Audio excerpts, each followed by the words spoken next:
Hello everyone, and thank you for joining us on this very first edition of Business Africa. I'm Amenga. Top stories this week. Economic growth as East Africa has one of the best rates in 2018, confirming the forecast announced by the IMF.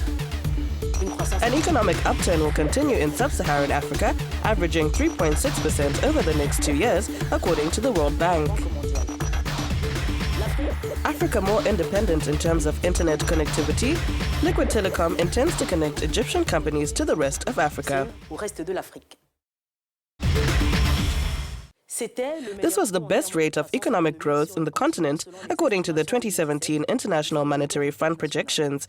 A challenge taken up by East Africa, which recorded one of the best performances in terms of GDP growth in 2018. Ethiopia ranks first with 7.8% growth, followed by Rwanda with 7.1% and Tanzania at 6.7%. Details with William Bahia and Ronald Kato. East Africa posted the best economic growth rates in 2018 on the continent, despite some countries in the region reporting weak results. This is the conclusion of a report by the Institute of Chartered Accountants in England and Wales. In terms of GDP growth, the report says the region, which includes some major economies such as Ethiopia, Tanzania and Kenya, posted 6.3% in 2018. Ethiopia grew highest in the region at 7.8%, followed by Rwanda at 7.1% and Tanzania at 6.7%. Kenya is expected to grow 5.4% this year, up from 4.9% in 2018. The report says political instability and conflict deprived Burundi and South Sudan of a chance to grow their economies. Bujumbura, mired in a political impasse since 2015, posted 0.1% growth, as Juba, which has been in a civil war since 2013, is battling a recession. An economic upturn despite uneven variations between different countries on the continent, reflected in the findings of the 2018 study conducted by the World Bank. The institution forecasts economic growth of 3.6% over the next 2 years, a slow recovery in the oil-exporting countries of the Central African Monetary and Economic Community who are still in debt, and stronger in those with low natural resources. Natalie Wakam and Ignatius Anor with the report. As in 2018, several elections will take place in Africa this year. These civic responsibilities could have an impact on the economies of these countries. Africa's most populous nation, Nigeria, will hold its general election, including that of the presidency, on February the 16th. The International Monetary Fund noted in its forecasts a few weeks ago that the growth of its economy should be at 2.3% in 2019. South Africa will not be left behind, although recovery should depend on progress of structural reforms.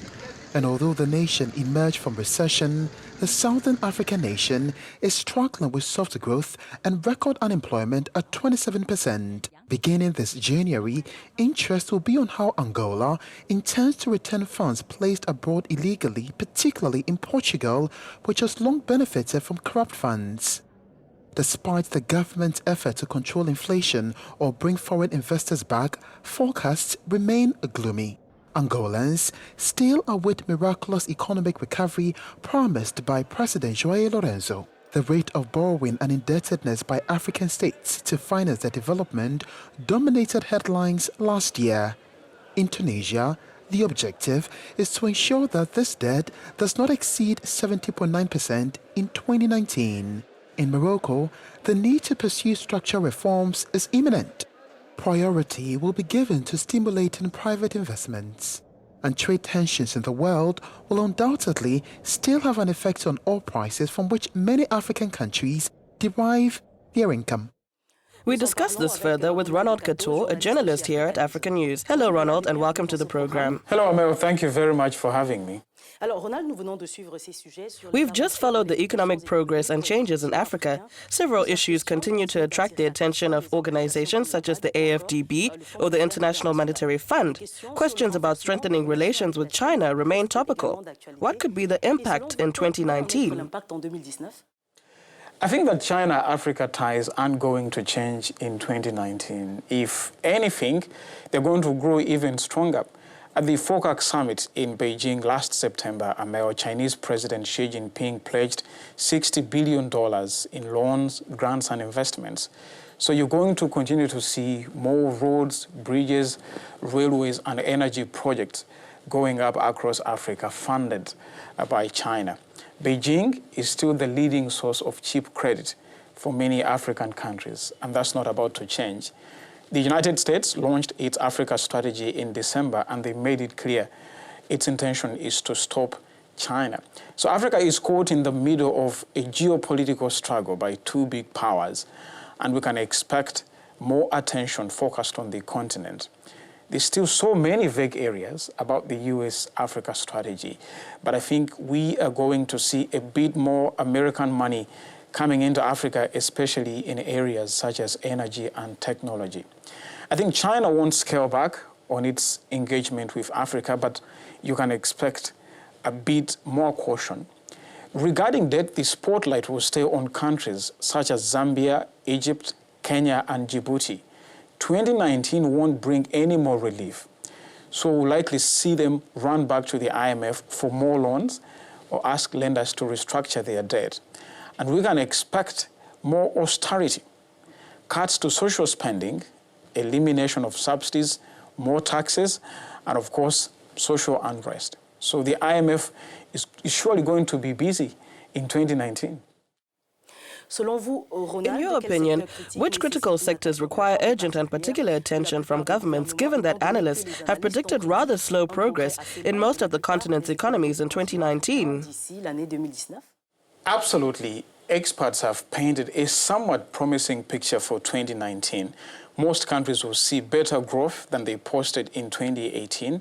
So that gives us reason to hope that Africa's economy, and indeed the global economy, is going to begin to see better growth as we near the beginning of a new decade. For resource-rich economies such as Congo, Gabon, Angola, the picture still looks bleak.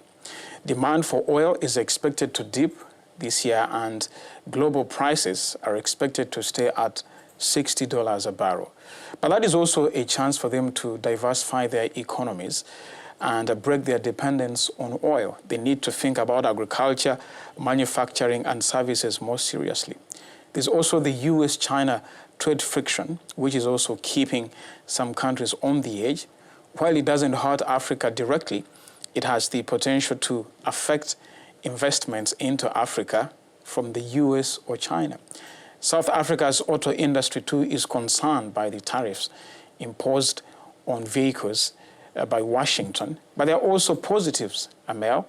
The African Free Trade Area Treaty was signed last year in Kigali. If Nigeria and South Africa, the continent's two biggest economies, sign up, it would be a big boost to intra-Africa trade. The South African economy to beat off a recession, and things are beginning to look up in Nigeria and Ethiopia. So we wait and see. Thank you, Ronald, for being with us on set, a journalist here at Africanews. Thank you very much, Amel, for having me. Still to come, we head towards Egypt, which will have one of the largest fiber optic networks on the continent within the next 3 years. We'll be back shortly.